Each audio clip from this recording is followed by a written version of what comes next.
আমাকে দেখে ওমা বলে আটকে ওঠার তো কিছু নাই। কিন্তু আপনি তো পালিয়ে গেছেন, এখানে এলেন কি করে? আরে আমি কি ওয়াশরুমে যেতে পারবো না? আর আমি পালাবো কেন? আমি তো অপরাধ করি নাই। এটা সামান্য একটা অ্যাক্সিডেন্টের ঘটনা। হ্যাঁ? এটার জন্য কি আমি ফেঁসে যাবো? আর তাও যদি মেয়েটার কিছু হইতো? ও আচ্ছা, উনি সেই লোক। এখন তো দেখছি এটা অ্যাক্সিডেন্ট কেস। আপনি না বললেন হাজবেন্ড ওয়াইফের বিষয়? আমিও তো তাই জানতাম। এখন অ্যাক্সিডেন্ট এলো কোথা থেকে? আরে বাবা, তাহলে আপনারা কি বুঝলেন আমি বুঝলাম না।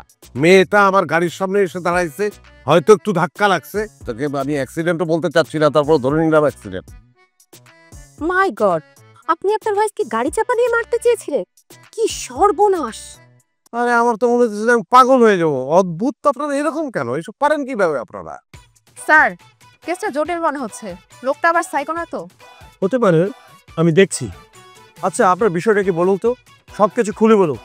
ও আচ্ছা, এতক্ষণে বুঝতে পারলাম আপনারা আমার ব্যাপারে আসছেন। আচ্ছা ডাক্তার, এটা আপনি কি করলেন? হ্যাঁ, সামান্য একটা ব্যাপারে পুলিশ ডেকে নিয়ে আসছেন। আপনার আচরণ সন্দেহজনক মনে হয়েছিল, তাই আমি এটা করতে বাধ্য হয়েছি। আমি কোনো ঝামেলায় পড়তে চাই না। ওকে, দেখেন আপনারা যা ভালো মনে করেন তাই করেন। চলুন তাহলে। আচ্ছা।